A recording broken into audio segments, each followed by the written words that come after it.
benefit to everyone here. But just to get started at the top of the hour, I'd like to introduce you to our speakers and mentors who will be teaching today. Just a brief bio about them. I'm going to share this with you. Dr. Bisi and Toyin Tofade currently reside in Durham, North Carolina. They both trained as pharmacists. Dr. Alfred Bisi Tofade is a faith leader, a mentor, instructor, and also a public speaker. He's the founder and president of Jubilee Acts of Kindness Incorporated.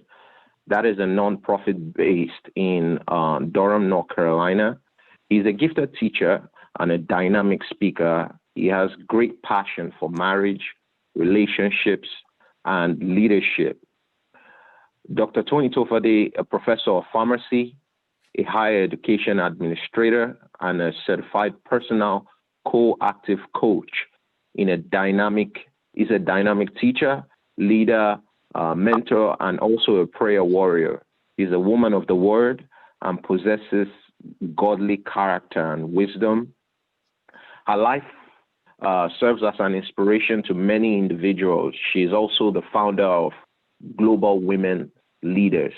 That is a nonprofit organization that focuses on inspiring and training women to lead in these end times. Dr. Bisi and Toyin jointly wrote a book titled Practical Outlines for Success in Marriage in 2015. They have been married for more than 20 years and are blessed with two wonderful boys. So, ladies and gentlemen, I just want to welcome you once again to this meeting.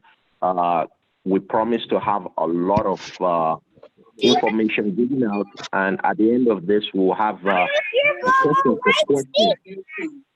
So, make sure during the course of the program you can send your questions to us, and if you are not muted, we will be muting every one of you shortly. So that we can have. Yeah, we've muted everybody. Please, you can unmute yourself, moderator.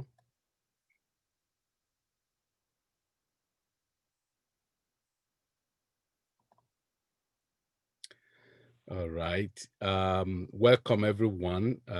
Just wanted to ensure we have quietness at this time.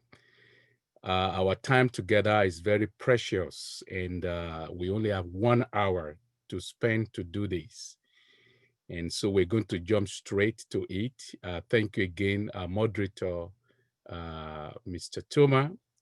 Again, welcome everyone. And we actually have added another thing to the meeting today. We have actually started streaming it on YouTube because we realized that many more people who would like to join in who may not have the luxury of having Zoom. So we have added that to opportunities for people to participate. My name is Bisi Tofade, and my wife is Toyin Tofade. Both of us will jointly coordinate this segment this morning. It's just 1 hour, and we will talk more about how this opportunity can grow for everyone who desire growth in their marriage.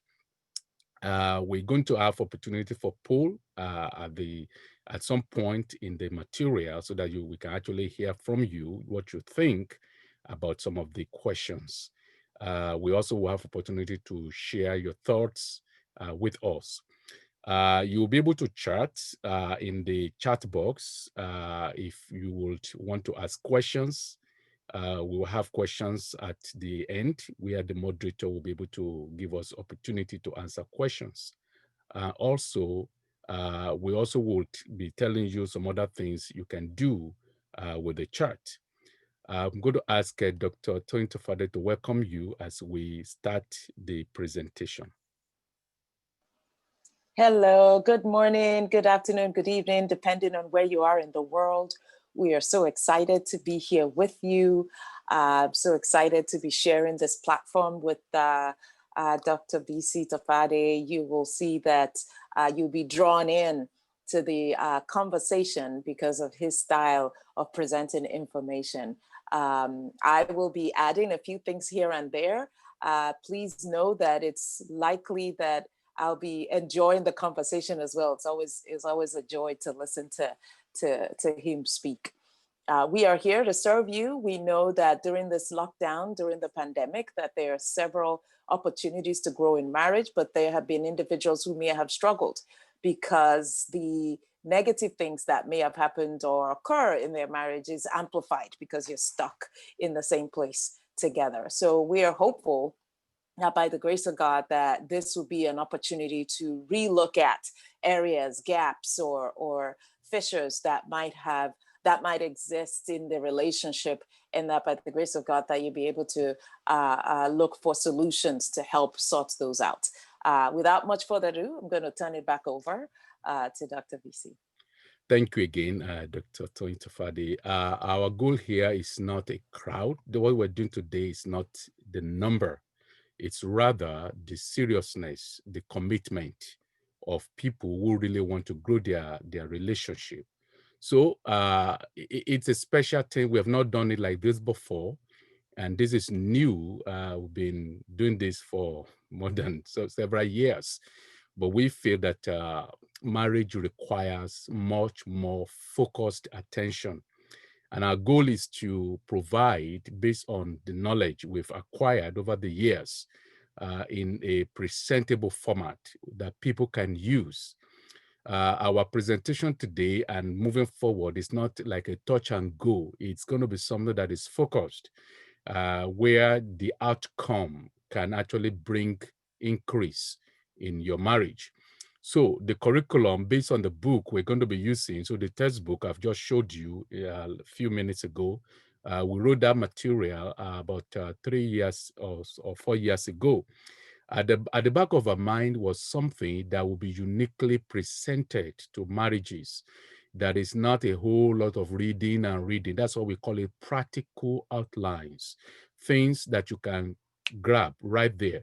And of course, things that are applicable to your marriage for success in marriage. So this curriculum, we're going to have it. There are 6 curriculum, 6 modules in this category of this curriculum. The first one is what we're going to start talking about today, healthy marriages. What makes a marriage to be healthy? Then module 2 talks about the little foxes that ruin marriages. Module 3 talk about better or bitter marriage. Module 4 is focused on how do you manage conflict and crisis in your marriage. Module 5 talks about marriage and divorce. Some people might be going through that situations, or you are under that siege, that trouble, that threat. What does it really mean? What's involved? We'll talk about that too. And also, we're going to talk a little bit about parenting, and especially if you have to do it all by yourself. These are some of the value you can get. So the textbook for this material is Practical Outlines for Success in Marriage, and you can get it on Amazon for yourself. We will encourage you to do that because you're going to find out more resources, more things to learn from this material than just listening. And also at the end of the material, there are exercises that you're going to actually do that will make it worthwhile for you. So there's a quote that says, success in marriage is more than finding the right person. It's a matter of being the right person. So it is much more than what people think. And in this material, we're going to learn exciting topics such as recipe for healthy marriage. We're going to talk about tips that will stimulate romance in your marriage, sex in marriage. If we have the opportunity, we're going to actually talk about renewal of vows. We wanted to be able to lead every participant to a place of refreshing in your marriage where you actually can renew your vow. So if you are attending this as a single person, you didn't bring your spouse in, I want you to encourage you the next time we're going to do this, please invite your spouse to come with you. And if you engage, the same thing too. If you're by yourself, it's all right too. We're going to talk about communication in marriage. We're going to talk about simple things to spoil your mate and spice up your marriage. Marriages are in different stages. We're going to discover what stages your marriage is. What are the bad habits that have ruined marriages, that can ruin yours? We'll talk about the place of money in marriage, abuse in marriage, implication or cost of divorce, dealing with your ex, infidelity in marriage. Why does it happen? And what do you do to prevent it? So there is so much that we cannot even cover under the few schedule modules we have. But we're going to just present today and the next one as well. And then we'll let you make your decision how much you really want to learn. So let's jump into it. So reflection says marriage is an investment that pays dividends if you pay the premium. Think about that, like an insurance. You are starting an insurance on your property, on your car, and you don't pay the premium. You know what's going to happen? The insurance is going to be cut off. See, all the money you have invested into it is going to go down the drain because you have to pay premiums. If you don't pay the premium, it could be quarterly, it could be monthly, it could be yearly, whatever it is. If you don't pay it, the insurance will be invalid. So think about marriage like an investment. See, and indeed it is. But the investment of marriage requires that you make some payments, that you make some sacrifices. You need to make pay some dividends. Some premium if you want to reach or reap the dividends. So in this material, we're going to be teaching you how to revive, how to renew, how to rekindle. See, some people say, well, nothing's wrong with my marriage, so why do I need to be? No, nothing has to be wrong with your marriage.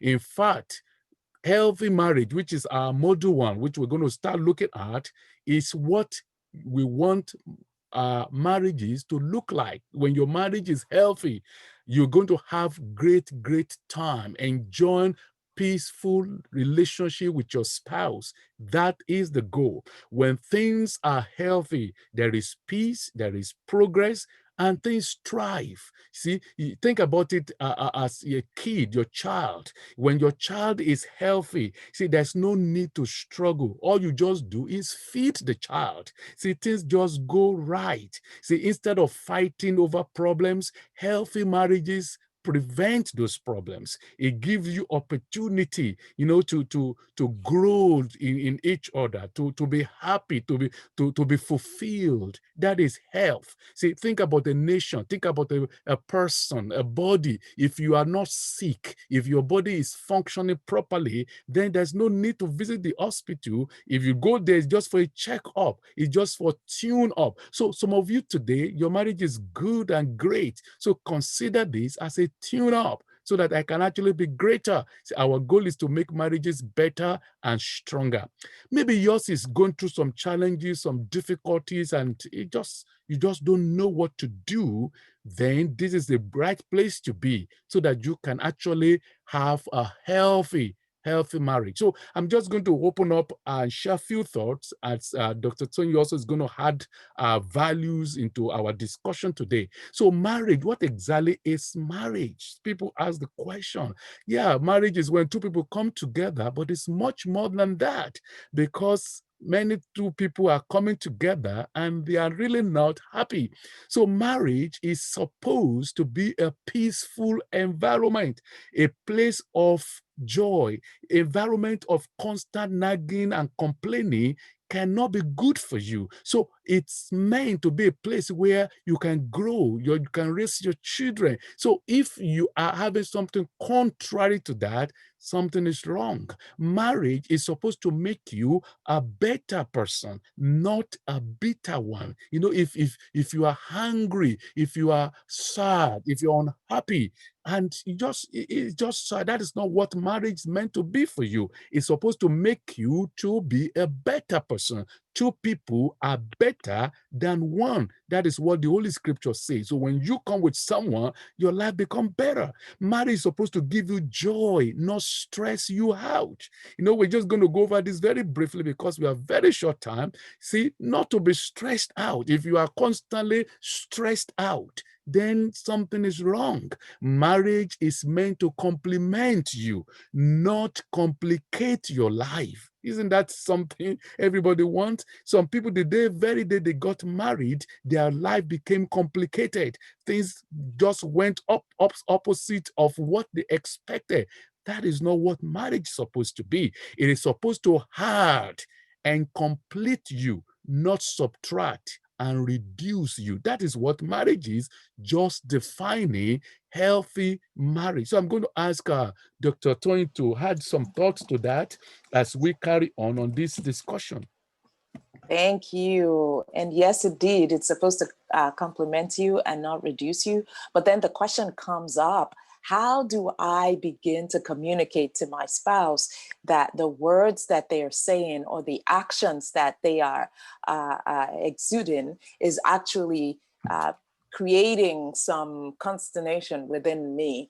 And one of the phrases that I like to teach about is what to say, how to communicate and make sure that that is effective. And some of the words you can use include when you, and then in that phrase, you begin to be very clear and specific about either the action or the word or behavior that is creating issues within you, and name it. When you name that, name whatever that is, it makes me feel, and then you put in that space how you are feeling, because many times the other person may not realize that what they're doing is creating some issues with you, either anger, emotion, or whatever that might be. Maybe you're feeling belittled.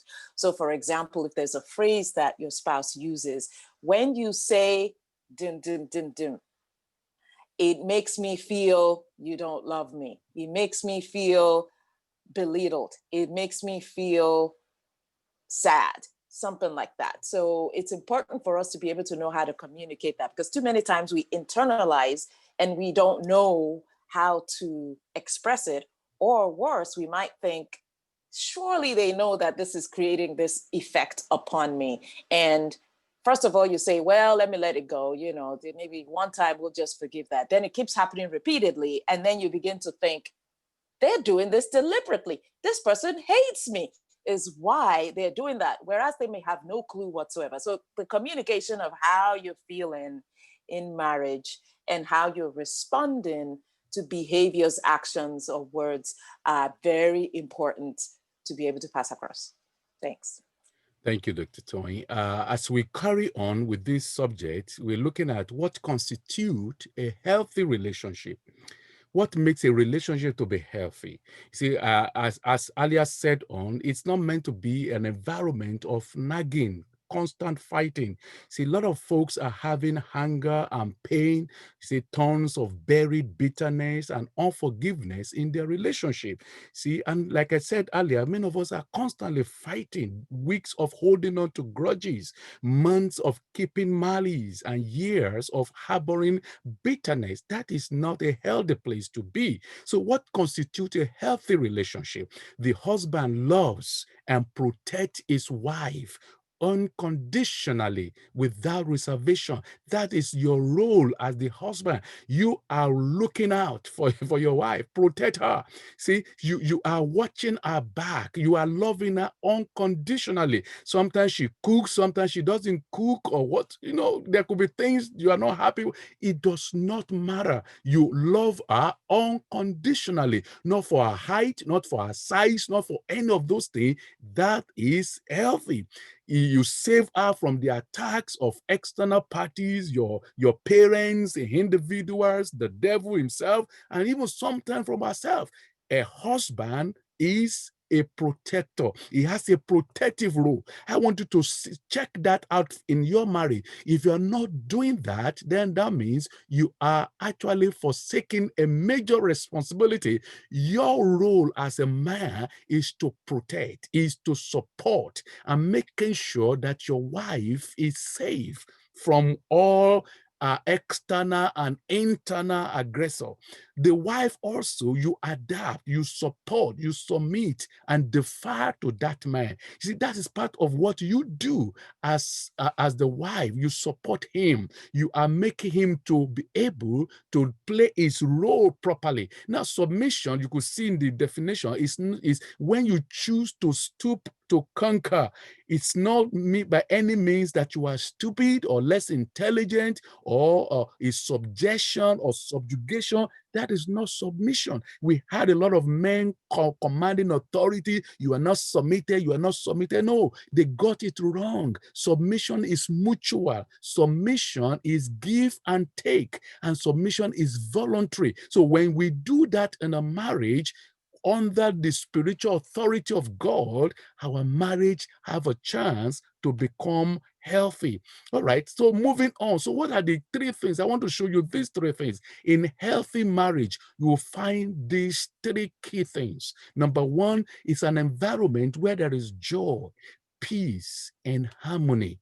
What does that mean? See, environment of constant nagging and complaining cannot be good for progress and good health. I want to say to you, you cannot make progress when peace is missing. Anything that steals your peace is not good for you. So you need to find resolution quickly. Nothing destroys home faster like regular shouting and yelling, losing your temper with each other over trivial matter, nasty name calling, extreme harsh criticism, you throwing things at each other, bringing up bad memories repeatedly, or making your spouse to feel worthless and unwanted. When you create that environment, your marriage cannot be healthy. I want you to underscore that in your mind. If you want healthy marriage, environment matters. So what atmosphere have you created in your home? See, every time there's negativism, you are just negative interpretation of your partner's view, all kind of, judgmental thing. You know what you've just done? You've removed peace from the environment, and that marriage will shift in balance. You won't be healthy. Number two, no abuse. So when you are talking of healthy marriage, you'll find a place there's no abuse, no misuse, no domination.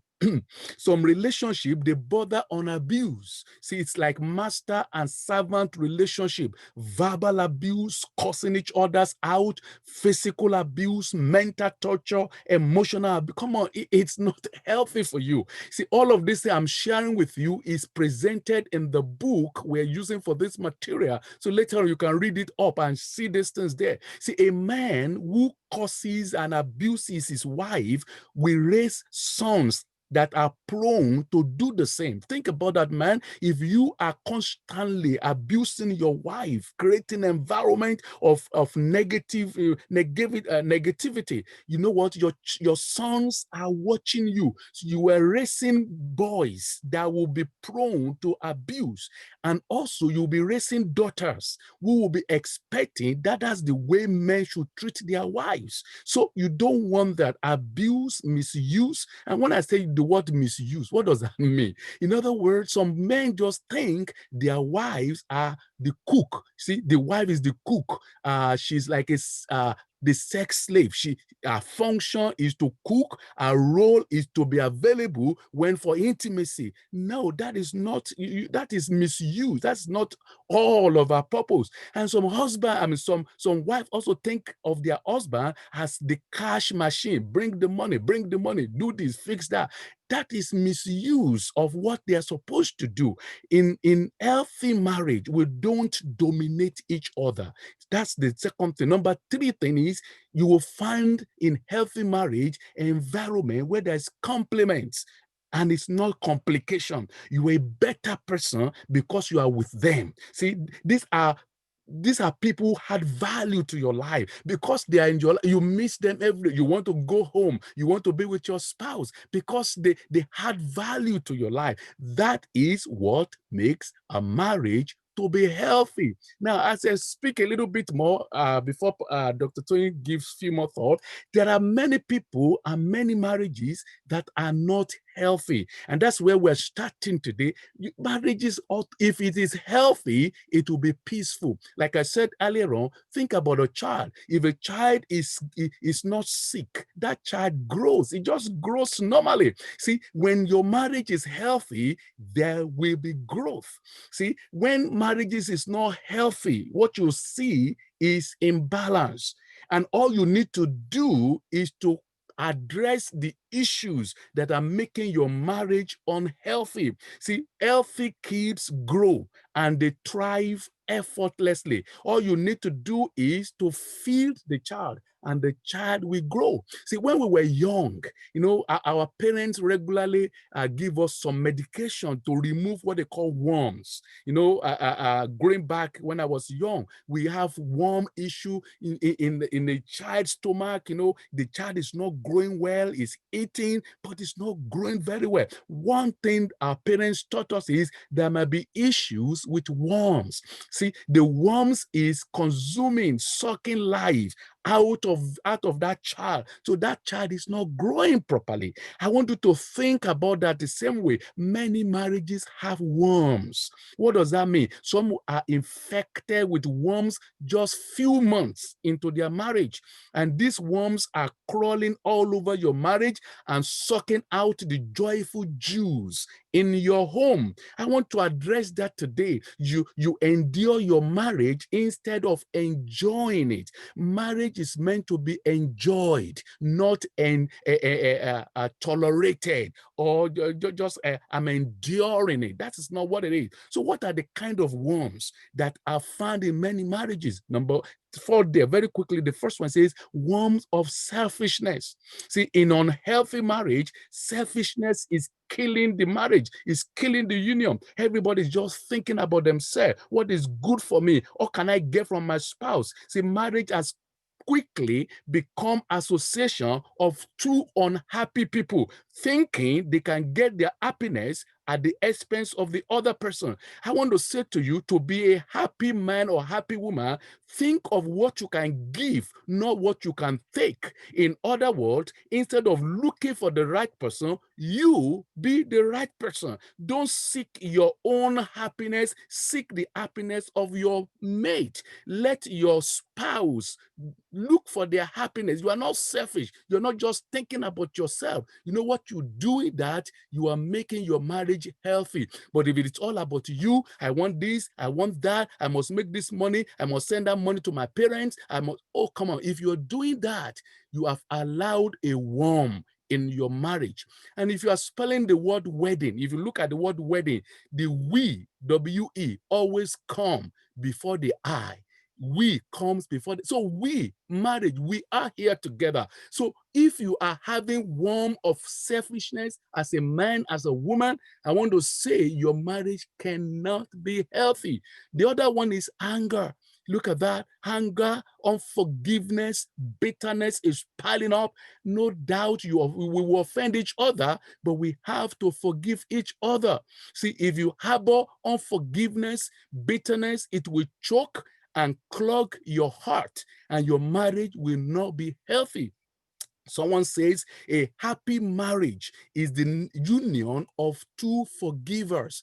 The union of two forgivers. When two of you can forgive each other. I like it, another one that says the best home is between a blind wife and a deaf husband.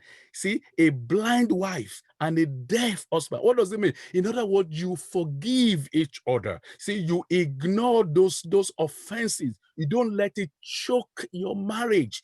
That is the worm. Number 3 is poor communication. If your spouse is nagging and yelling and shouting you down, commanding instructions, has to raise their voice, brother, sister, that marriage has worm. And if your marriage has worm, it will keep you from growing and become healthy. So look at that. As I open up for Dr. Toyin to say something, many marriages, like I say, have worms. So what do? The things you are hiding or keeping from each other is hurting your marriage. Express your love in yourself in love and courtesy. Listen to how your spouse is feeling. Don't interrupt them. Remember that you cannot always be right. Environment of yelling and shouting can never be healthy. I want to turn it over to Dr. Toyin. Could you please add some thought to that? Yes, sir. Good stuff. So the thing to keep in mind here is The basis for all that we are discussing here comes from the Word of God. We need to let you know that Ephesians chapter 5 from verse 21 to the end, if you can read it in the Amplified Version, study it, pray over it, it'll give you insight and wisdom concerning relationships, period. I think the first thing that many people forget is the purpose of marriage in the first place. Some people think the purpose of marriage is to meet their personal needs, whereas the purpose of marriage was to fulfill the kingdom of God. That's why marriage was created. And so if your marriage is not fulfilling a need in the kingdom, then you have to start asking questions. Why do we exist? Because single people do fantastic, right? And some married people are wishing they were single. So you have to ask the question, why are we together? What is the purpose for which God brought us together? All right, the slides went away for a few moments there, but I just wanted to emphasize on some of the things that were said. Can you still hear me? Is everybody still there? We're still okay?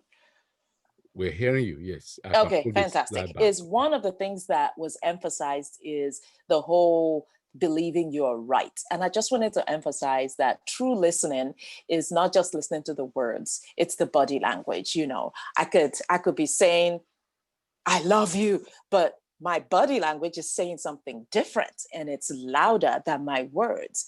I love you. You know, your body language has to match the words you're saying. And the words are just about 7% of communication. So you have to think about, how am I communicating? Am I being effective? Or am I not being effective? Those are some things. The other thing is, depending on the culture in which you come from, you have to ask yourself the question, am I going to grow my marriage from the culture of the Bible or from the culture that I grew up in? Sometimes our different cultures speak different expectations of males and females, you know, in relationships. And both of you have to come to the table on the same page. I've met too many people who say, oh, I married so-and-so, and I didn't realize that so-and-so only wanted to have one child. And I grew up from a home where there were 25 kids, and I was hoping to have many kids. And if I had known that that was his plan, I wouldn't have married him. I mean, and when you hear those kinds of things, after somebody has gotten married, that they did not explore the details around people's philosophies of marriage, that was a problem there. There was gross incompatibility there in plans and ideas and impressions of what marriage is. So during the courtship phase, and it's important if you're on this call and you haven't made that step yet, to make sure that you're having those conversations appropriately. But if you're already in a marriage, you have to listen to the other person's point of view.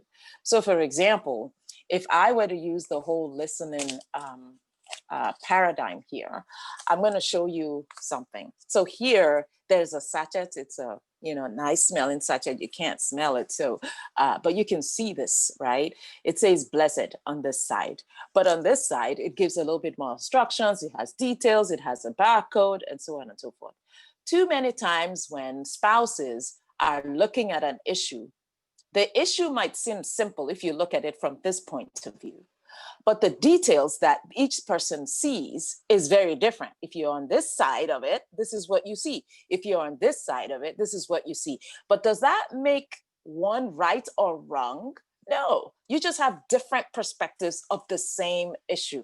And so when you're coming into conversation, it's important to be respectful of the fact that you may see it this way. That doesn't mean the fact that my spouse sees this makes them wrong and that you are right, because absolutely you wear glasses and you are 20/20 vision and so on and so forth. We must be humble enough to understand that there are different sides to the same conversation, and therefore to be humble enough to listen to the other person's perspective so we can get a complete 360 view of the same issue.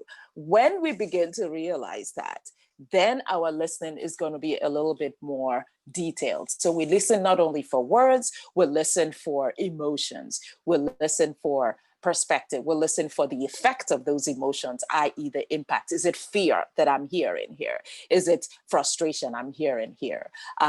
Is it sadness? You have to make sure that you listen beyond the words. And that might make you be a little bit more empathetic. And I think one of the next slides is actually going to be talking about that. In conversation, though, I wanted to bring up that you have to decide with your spouse in this whole issue about warms.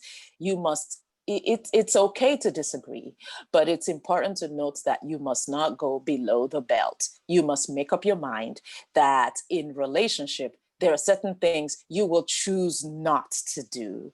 And I'm sure we'll hear a little bit about that in the next few slides. Thank you very much, Dr. Toyin. As we carry on, we are very aware of the time, so that's why we are making it snappy and straightforward.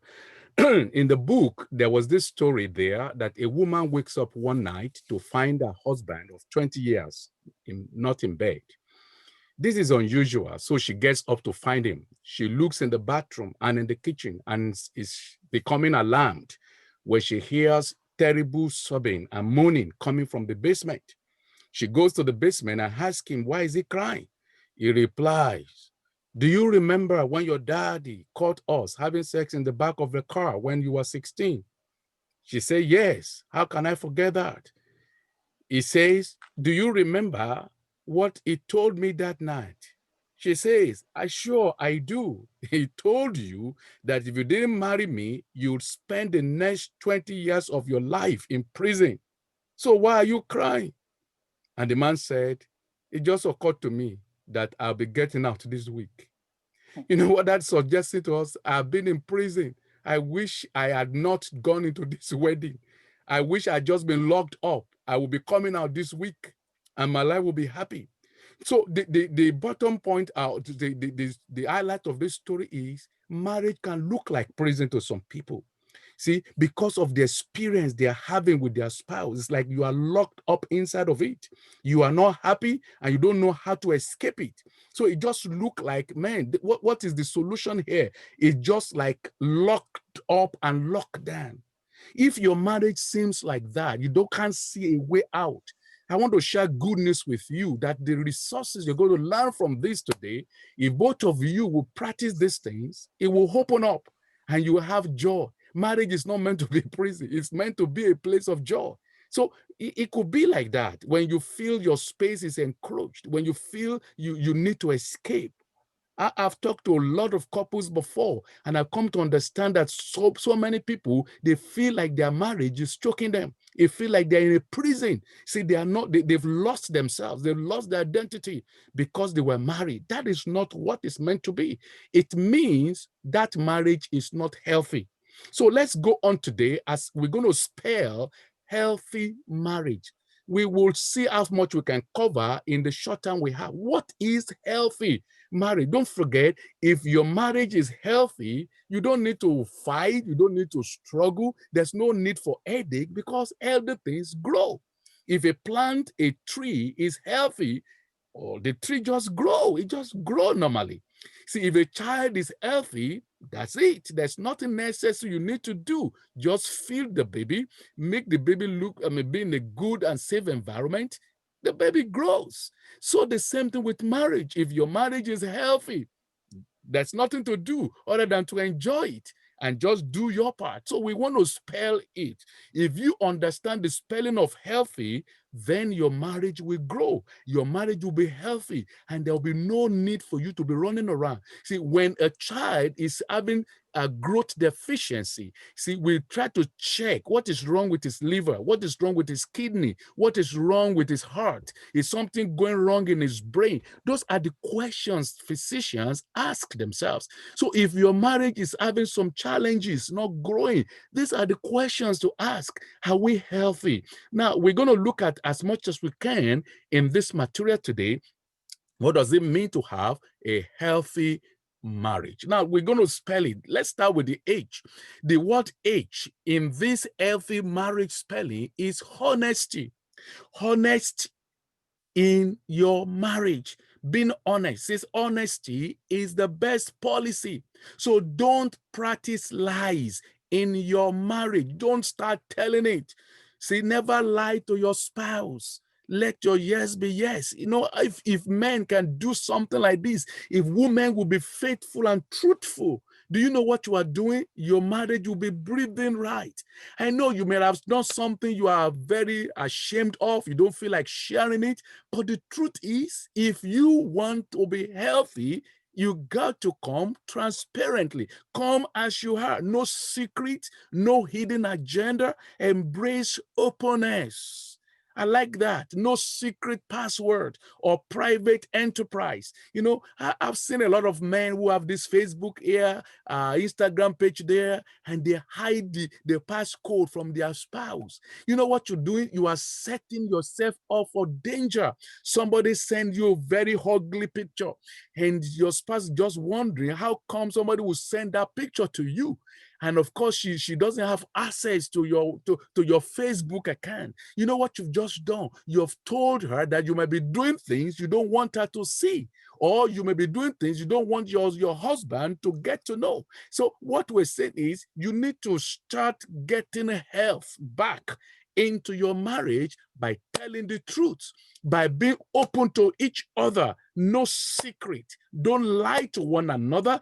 Be transparent. And I've come to talk to a lot of marriages. You see a lot of dishonesty in finances, dishonesty in the way they are treating their parents, what they send to their family. They're just not truthful. And in fact, they're not even truthful about the friends they keep in the office. Some people are not honest about how much money they make. You know, as simple as like, wait, what? You mean you make this much money and I don't know that? Yeah, I don't want you to know. That is not on. You cannot hide things from your marriage, from your spouse. He is your partner. And, you know, for crying out loud, I want to say to you, many marriages have started failing from that point. The day after the wedding, you start hiding things from her. The day after the wedding, you lock up your phone with password. You use some heavy duty password. She can never break it. She gets it. She wonder what the password is. She creeps in the middle of the night to sneak into your iPad to see who you are testing things to. Come on, it's because you are not transparent.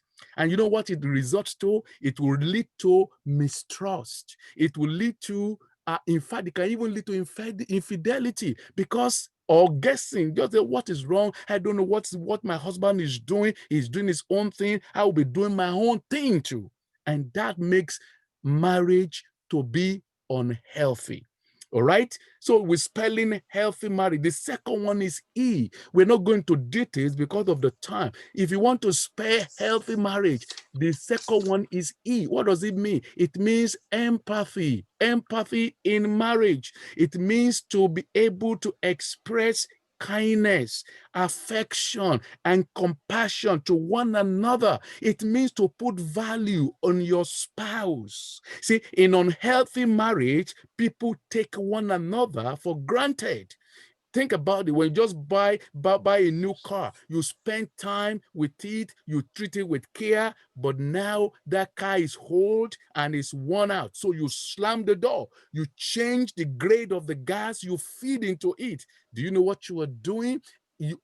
You've lost empathy, affection, caring. You see, helping her, helping him. It is called the law of kindness, the law of treating your spouse with kindness, showing compassion to one another. Be gentle to your spouse. Help her, help him. Don't leave her to do all the house chores because it is her duty. You could help her. You could take few things for her. She's sick. She's not feeling good. You are able to nurse her to health. You know, that is empathy. It is about kindness. See, think of your spouse, your husband like your brother. Think of your wife like your sister. See, what will you do for a sister when your sister is struggling? How will you come to her rescue when your brother is in pain? What will you say to him? Think of yourself like that. So don't ignore one another.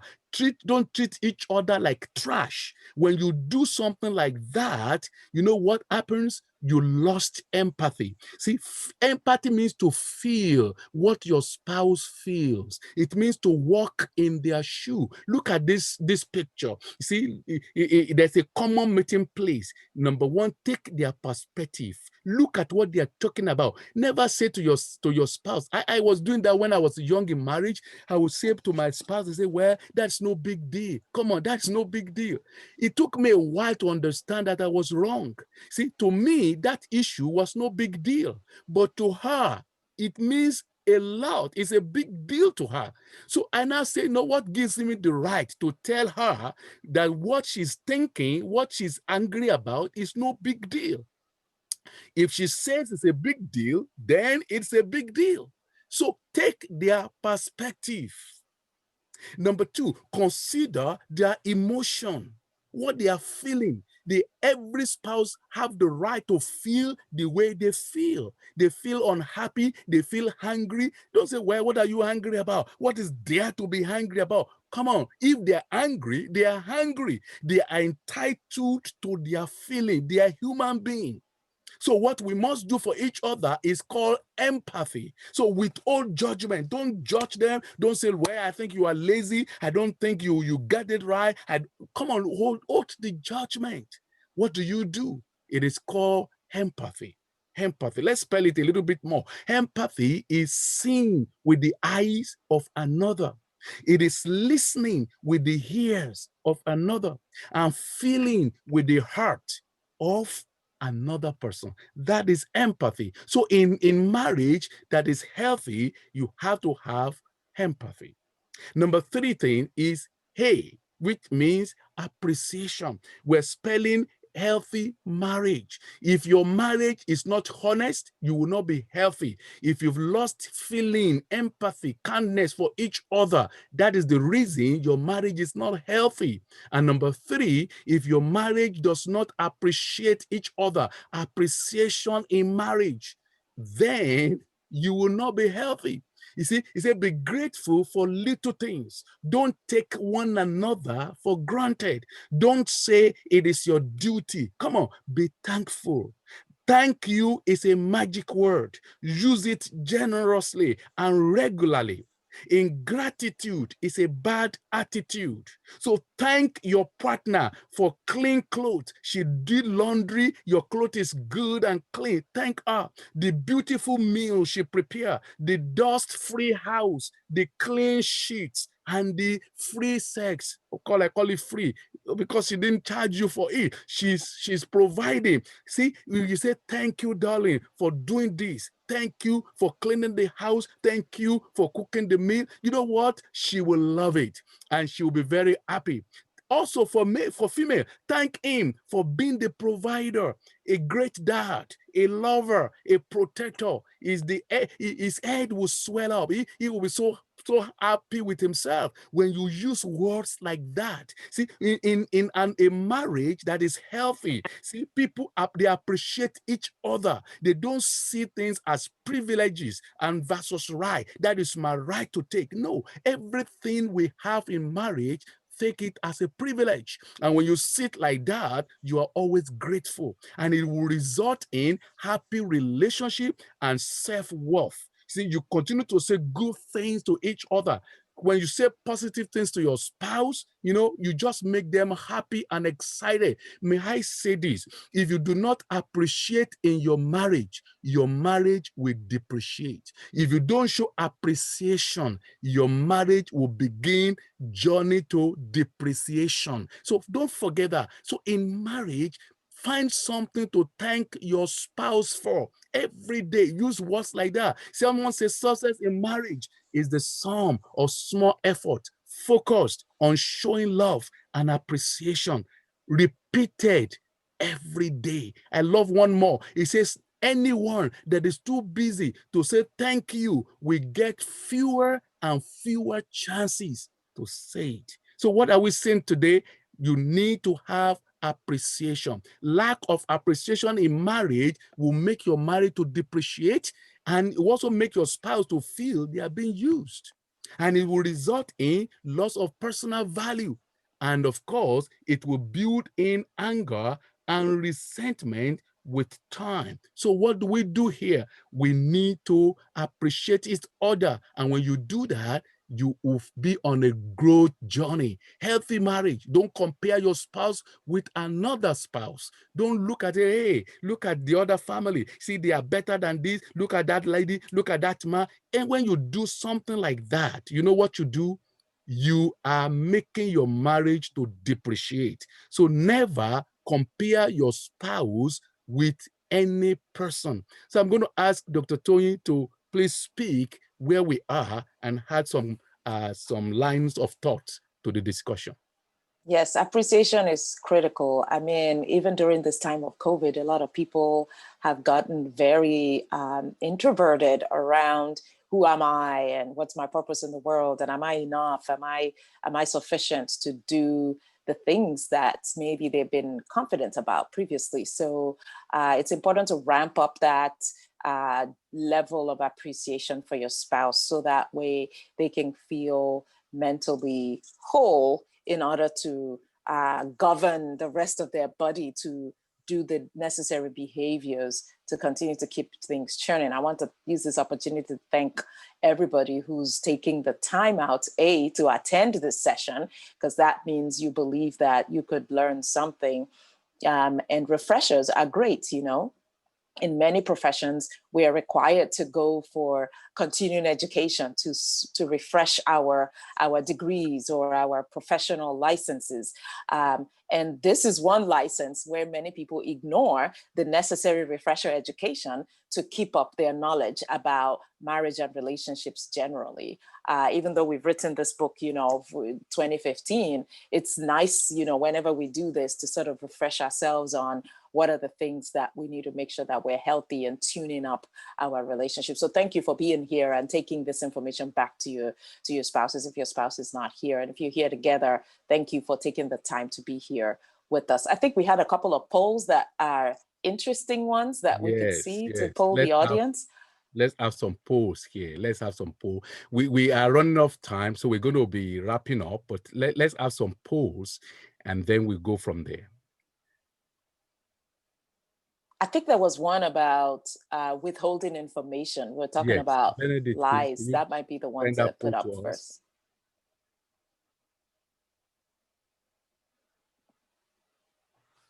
Let's see if we can have that. While that is coming up, we'll be wrapping up shortly. Benedict, are you able to shoot the poll so that we can see the poll? Yeah, it looks like the one that is posted is the whether the workshop added values. Okay, all right. While he's working on that, yeah, this is a good one. Is it okay to hide some secrets from your spouse, especially if you feel it will hurt them? This is an interesting one. We're curious about your thoughts. So click yes or no, and we will share what the results of the poll is with you.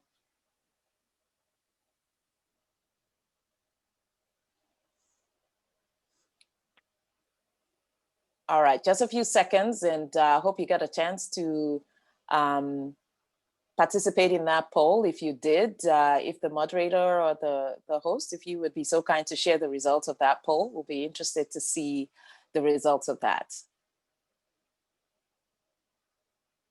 You know, some people say, okay, so most people say no, and some people say yes. And I'm curious about your thoughts about the yes. There's some individuals who feel like if they withhold information, that it's not really lying, that they're actually just withholding information. And it's important for you to know that that could hurt your spouse eventually, even though you're trying to not hurt them by not sharing that information with them. I recall a situation where a gentleman didn't share with his wife that he had lost his job.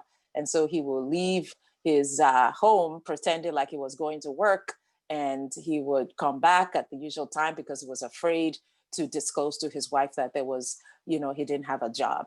You have to trust one another enough that even if the information is going to create a certain kind of emotion, that you are safe enough in that relationship to be able to handle it. Thank you for the polls. There is another poll we would like to ask you real quick. And so for those that said no, there might be more details on that. And you have to find out, to peel back that onion a little bit to decide and say, why is it that I don't feel comfortable sharing certain information? And it might be speaking to issues of trust. So here's another poll. When is the right time to seek support or help in marriage? Is it when there's a problem or before a problem shows up? And of course, it depends on what kind of problem we're talking about, but we're just curious about what you think about when it's the right time to seek support.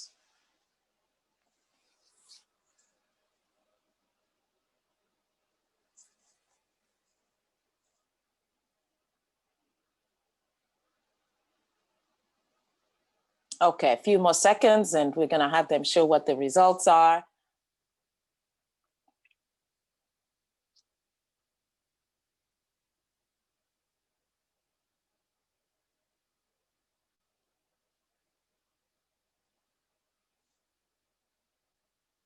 All right, so we have the results with about 31 people participating in the poll. 16% think when there's a problem, 84% think before a problem shows up. Being proactive in relationship is important. And the fact that you're coming to this session is a good proactive way, because this is a kind of support. Some people define support as we're going for counseling, or I'm going to report so-and-so to so-and-so. However, these ways of refreshing your relationship is a great way to be proactive before something shows up. So that way you're learning about what not to do so that you do not have a problem. It's kind of like thinking about a fire, right? Do you wait till the fire has burnt halfway down the street before you seek the fire brigade? Or do you try to prevent the fire from happening in the first place? So that's the mindset to consider. So if you wait till a problem actually shows up, you may not be looking at things in a proactive fashion. Thank you for the polls. At this point in time, we would like to see if you had any questions, checking in with the moderator.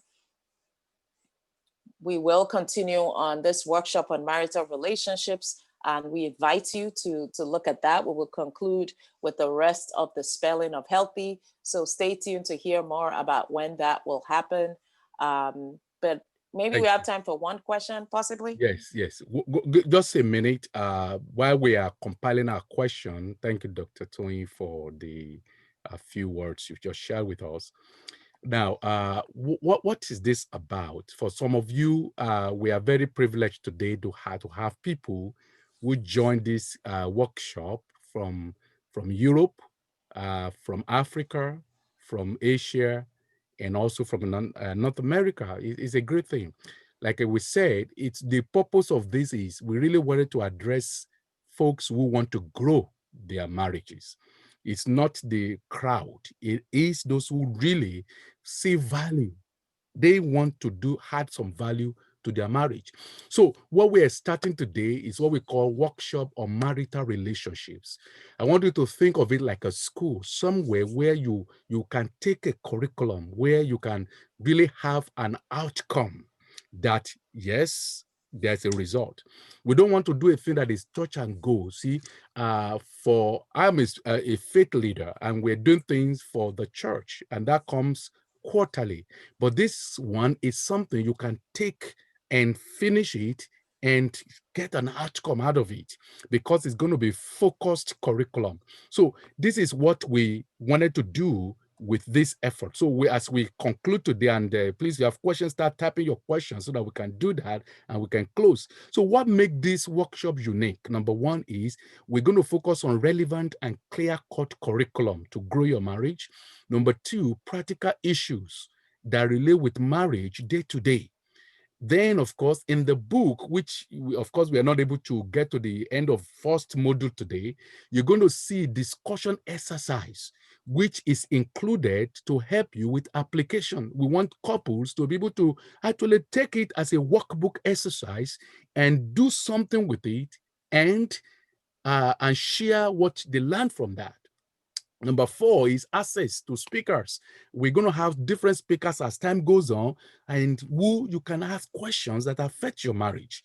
More importantly is we're providing one-on-one coaching It doesn't matter. This is not a church thing. This is an organization that is catering for everybody, inclusive. So you are welcome, whoever you are, wherever part of the world you live in.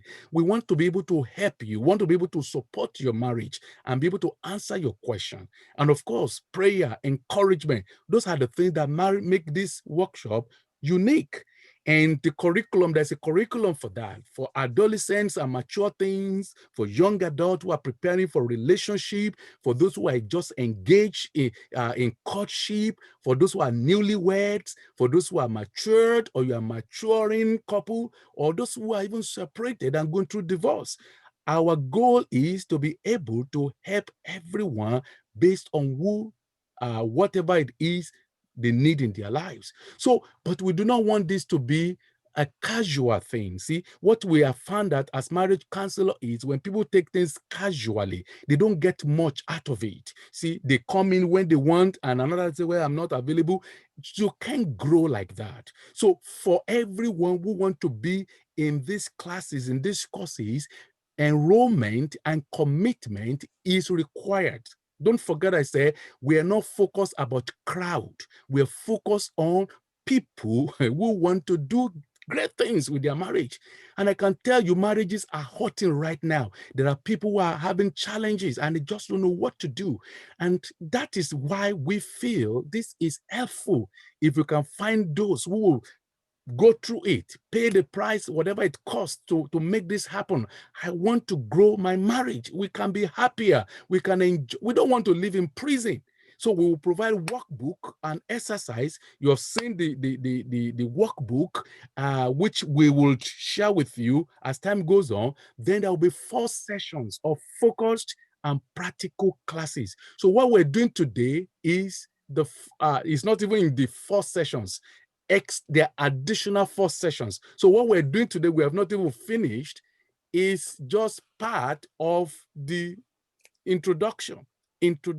So next in next 2 weeks, we're going to have another class in 2 weeks' time. That is precisely October the 10th.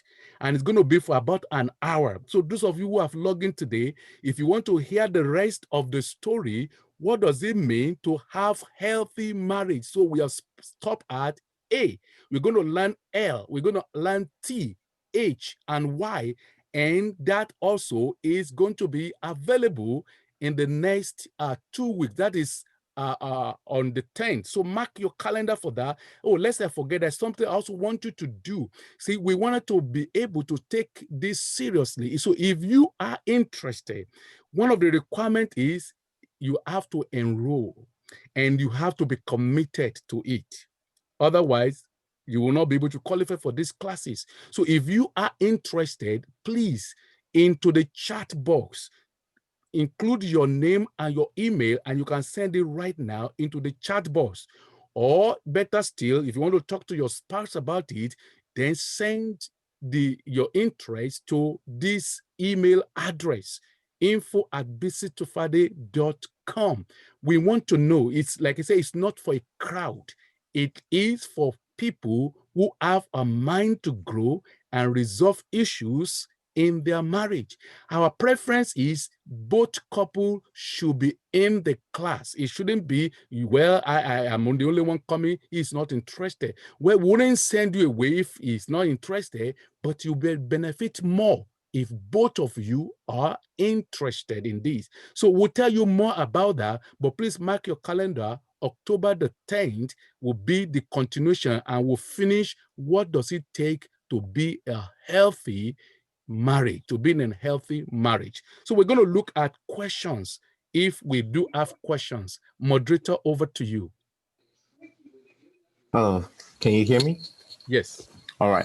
The only question I see here is how do you handle narcissistic relationships? Very good. Well, narcissism feed on ego, self-importance, and better you. Please mute yourself. Those of you who are speaking, we would like you to stay mute, except you have to ask a question. So if you have a spouse, usually it could be a male issue, a male problem. When you see a male that is, just ego, they want to be worshipped literally. I would say to the woman, the first thing is to recognize him as the head of the home.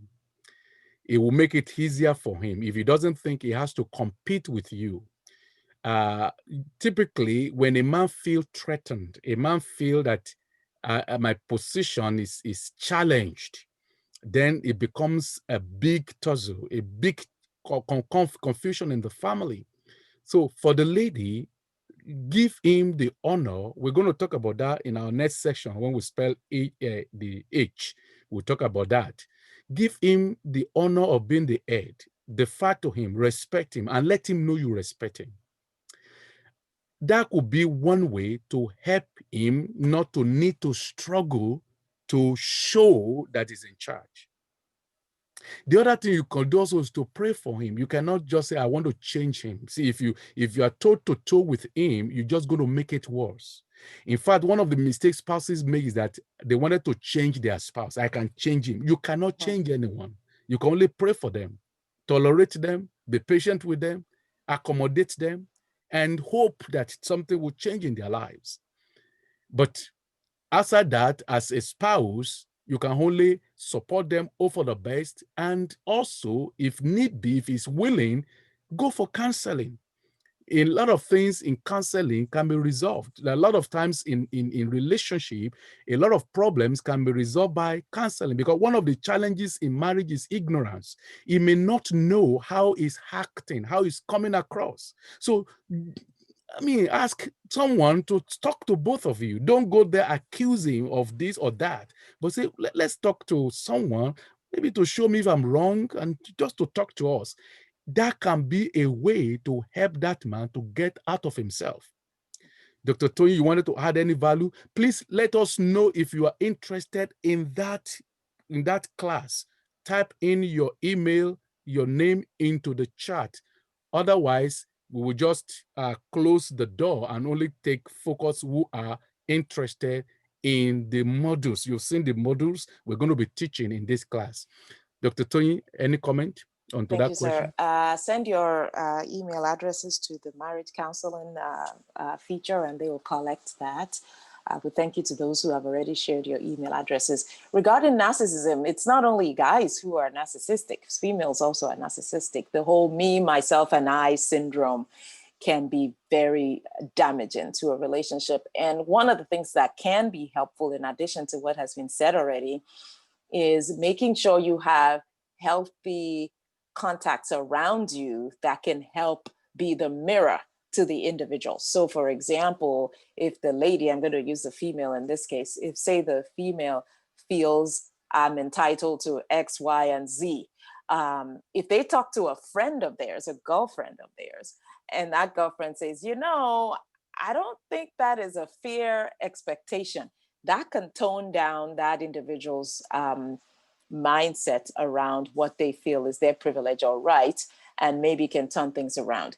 Now, because obviously I'm a person of faith, so also is my husband, we strongly believe in being a part of a Bible-believing church.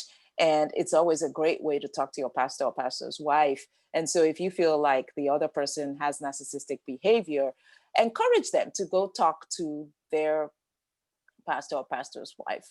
And maybe that person can help redirect their mindset towards what scripture talks about. So something to keep in mind. Very good. Any other question? If you want to ask your question directly, you can do that. All right. The other question we have is on the topic of secrets. It says, what if we do not have enough information to tell our spouse about something?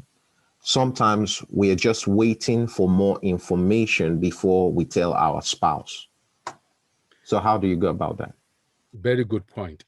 Truly, that is, in marriage, there may be issues like that where you either don't want them to panic or you do not want them to also hurt themselves. There's some things that you have to handle carefully and with caution, especially when you do not have a full disclosure on the matter. You may just have complicated it. But it's also good to let them know that there's something I need to tell you. When I have all the facts, I would share the details.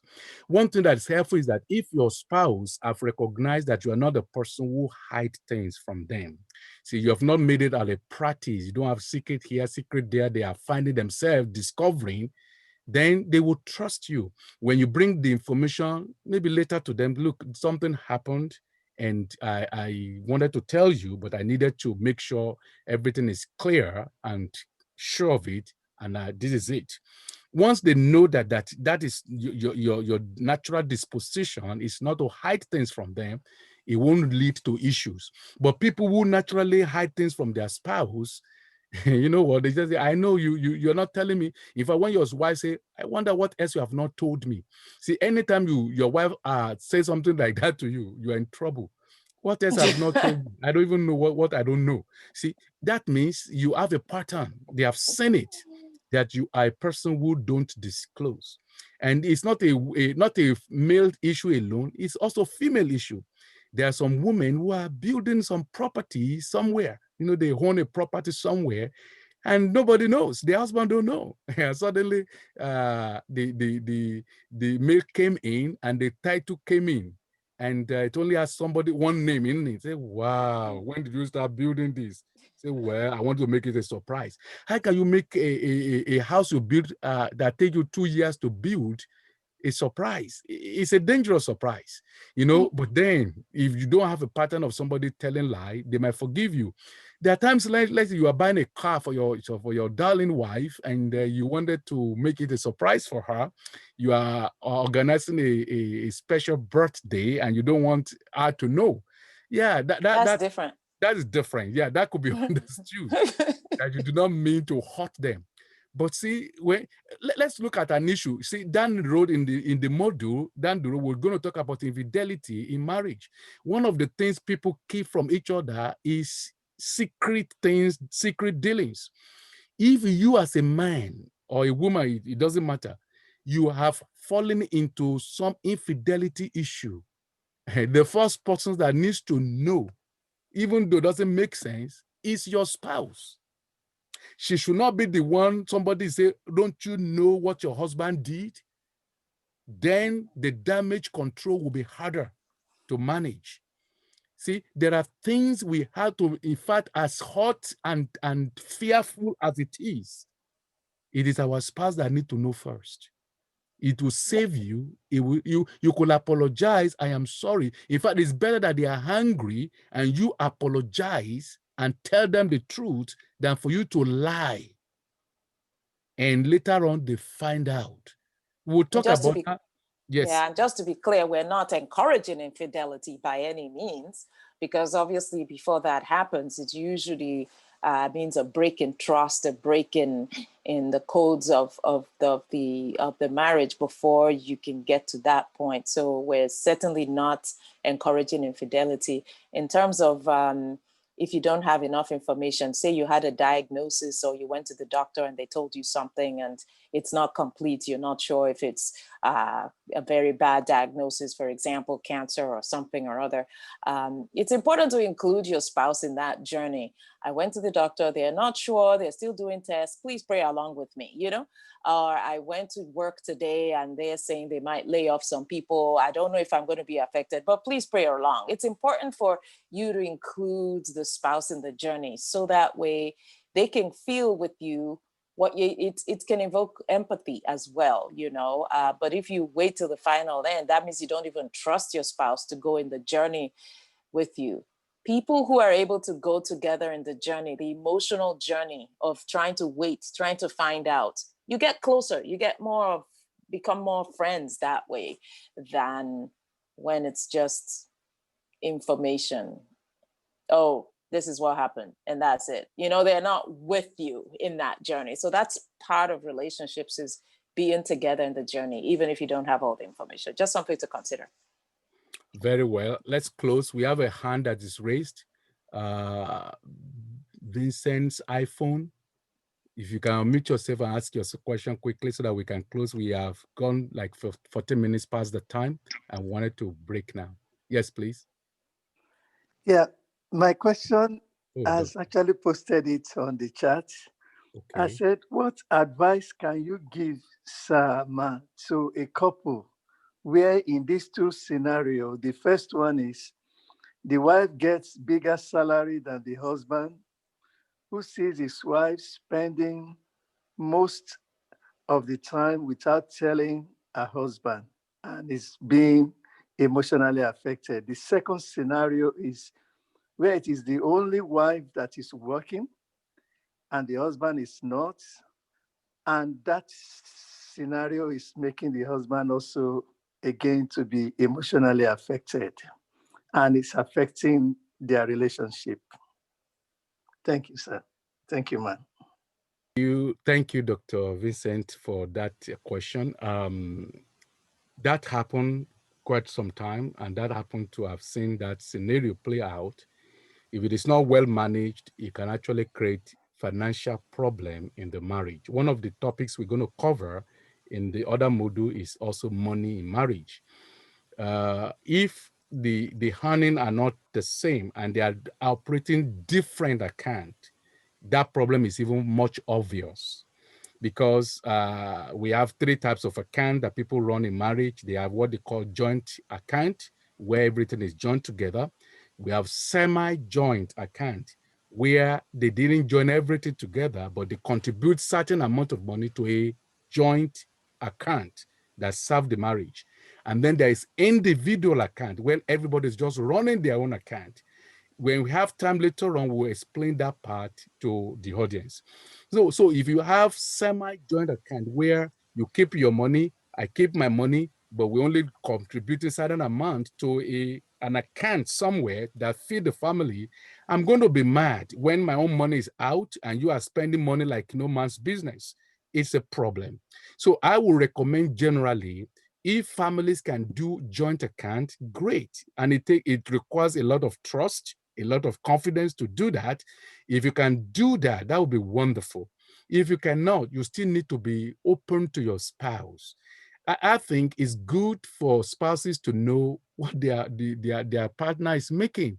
See, so that they're not running under assumption. A lot of men, their wives thought, oh, he's making good money. He's making, I don't know what the problem is. Always say he's broke, he's broke. Well, it can't be broke. But the truth is, you never told your wife that you are not even making that money. And so you are running yourself into big problem by hiding it. The same thing, ladies, be open to your husband. I'm making a lot more money than you, but it's our marriage, it's our family. Share that. I think accountability, it's helpful in marriage, give and take. It's us, not you against me. We are together in this.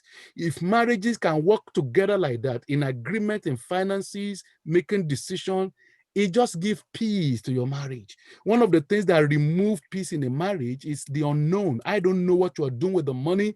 I don't know where did you get the money to buy this stuff? Where did that money come from? It raises atmosphere of grudges, atmosphere of suspicion, mistrust. So I would say for that family, if you can work together, work your finances together. If you cannot do that, then be open and be transparent. That, darling, this is what I am making, I am spending this, and be considerate. If your husband doesn't have enough money to run around, you have plenty, that is empathy. So bring more money, share. Same thing, it could be vice versa. Or if the man is not working like you said, and only the woman is working, the woman needs to be humble. See, when men are not bringing income, it can make a man to be very prone to hunger. A man feel insecure when he cannot provide money to the family. So if your husband is not working, you need to be extra humble with money. You need to be transparent. Don't let him feel that he's useless man. He's not bringing money. So what is his use? It just hurt your marriage.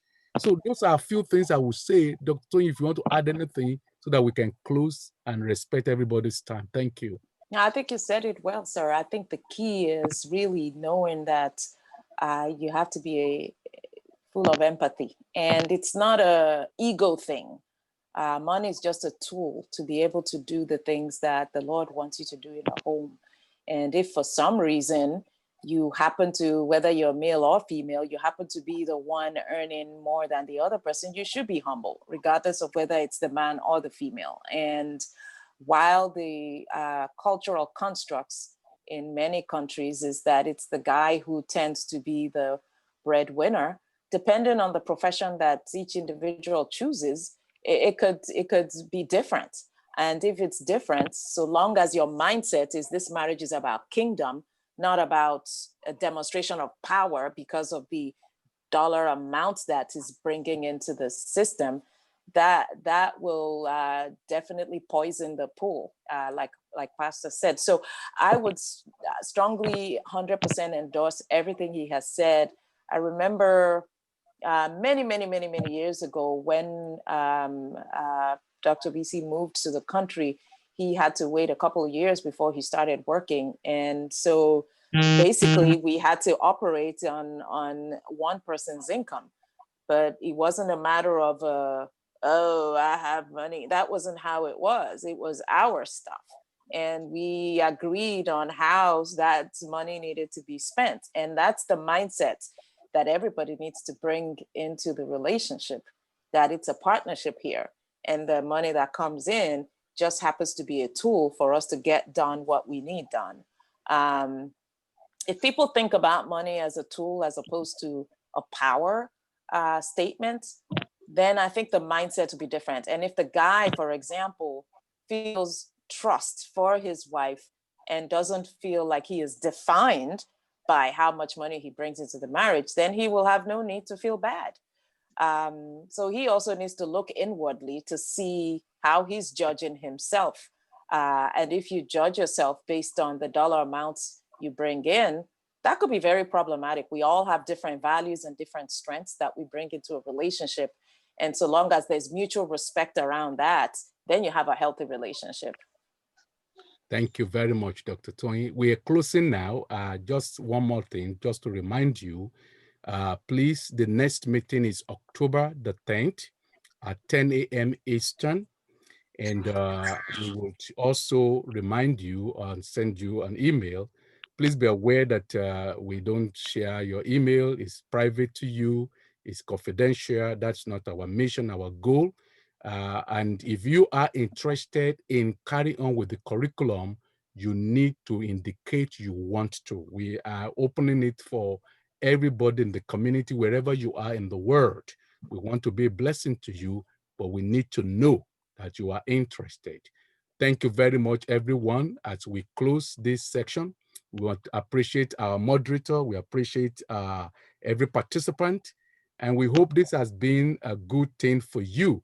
I think the last poll question is to ask you if this makes sense to you, if this bless your home, if this bless your relationship. We would like to know so that we can further see how we can support you. And next one, you are coming in, if you came alone today, please bring your spouse. It's better that two ears are hearing the same thing than one ear, than one set of ears. So please bring your spouse so that your marriage can go strong.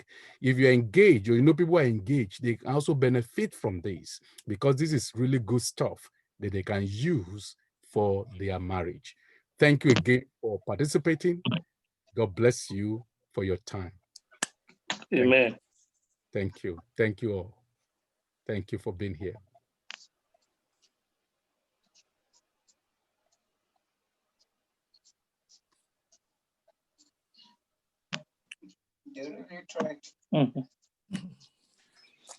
Thank you very much, sir.